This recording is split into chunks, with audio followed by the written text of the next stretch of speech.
Hello, everyone. It's your girl or lady. I don't know why I always say your girl because it's the slang. But anyway, I'm coming to you from the park. I just had an interview that I finished today. It was a decent interview. You know, the chances are always 50-50 whether or not if I'll be hired. Either way, I'm not too nervous or anxious about it. It will be what it will be. It's going to be like all the standard other places that I've worked at. If the creator of the universe wants me to work there, then I'll work there. If not, then not. I'll keep it pushing. I'm still not off my square. And as of today, which is, what is it, December the 12th?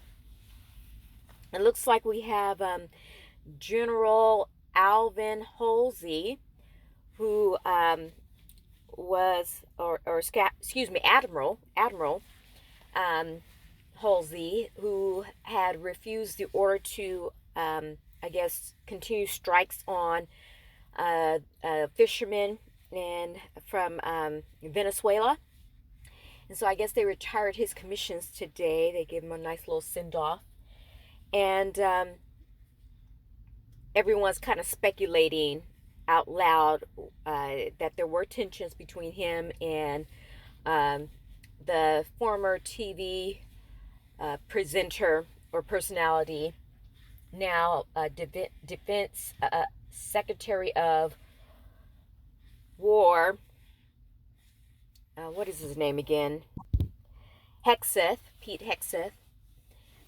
And apparently there were clashes regarding the scenario of this admiral, who is a black man, of course.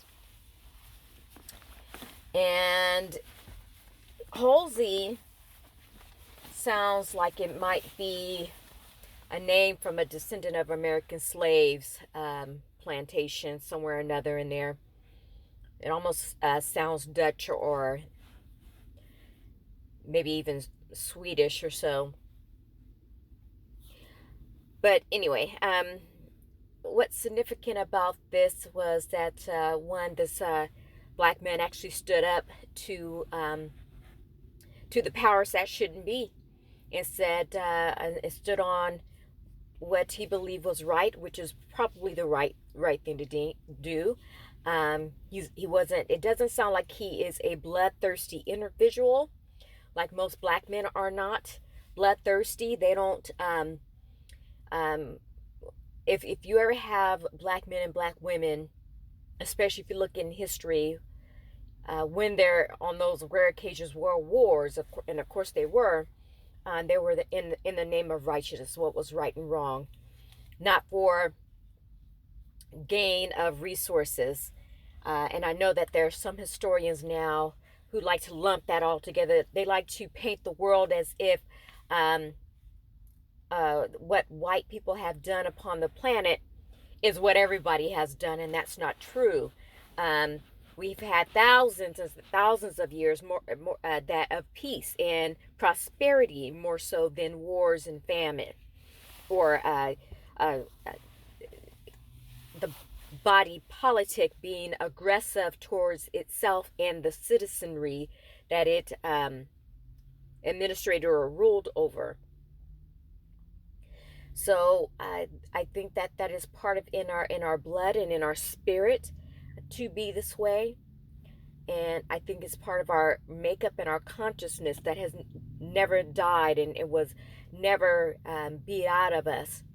I know that there are a lot of things in the air, and a lot of things that we've eaten, and of course our brutal history under the regime of the European, which has gone a long way to make us act in a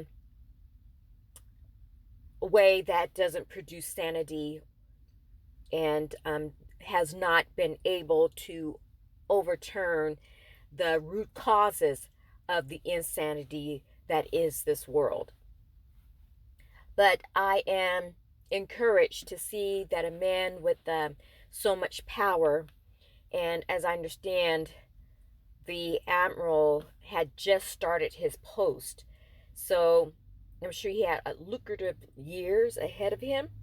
and he was willing to step down on principle of not wanting to allegedly fire on innocent people who were probably just your everyday average citizens of Venezuela, or as they say, fishermen, or some type of day worker.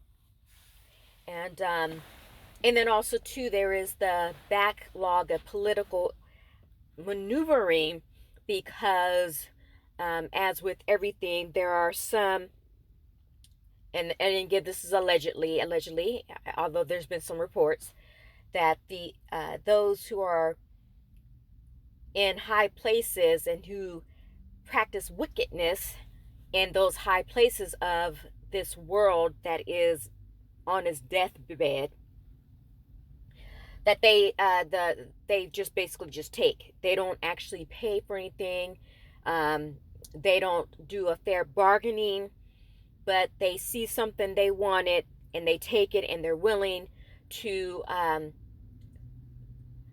spill blood and produce death in order to get what they want. And there are loud rumors that that's what's really taking place in Venezuela, is because of their large oil reserves.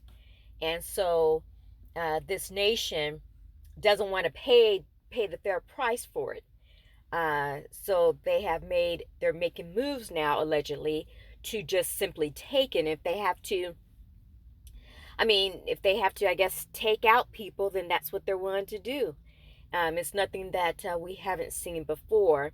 The only thing that I'm looking at is the stream of time that we're in. Because obviously this is probably some ploy, some way to an attempt to strengthen those that are the children of the great Satan, to strengthen their position and continue their way of life, instead of turning around from the practice of bad ways and bad dealings that causes destruction, that produces sickness and injury, and ultimately that is the procurer of death. So we can see now that there's still evidence that that because many of them, one can suspect, has been anointed, which means by Satan, which means that his spirit has poured out upon them, that he and their ways are one and the same, that they can't stop. They are locked in. And my heart goes out to anybody who's innocent that is having to deal with the loss of their loved ones. Of course, here in America, we've been having to deal with that all the existence of America. And I think that more than enough of us is going to be very, very relieved and pleased to see it go, even though we may have misgivings about what will happen next. And so, so I just want to report on that, just to acknowledge that that man stood on principle. And of course, he knows the backstory far greater than what we know, and what the plans of the enemy is desperately trying to shape in this reality that has diametrically changed. So they will do what they'll do, and they will continue to be unsuccessful. Nothing that they do now will prosper. That is over. And so it is, we have to consider that they're scrambling right now. All right. Thank you for listening. Bye.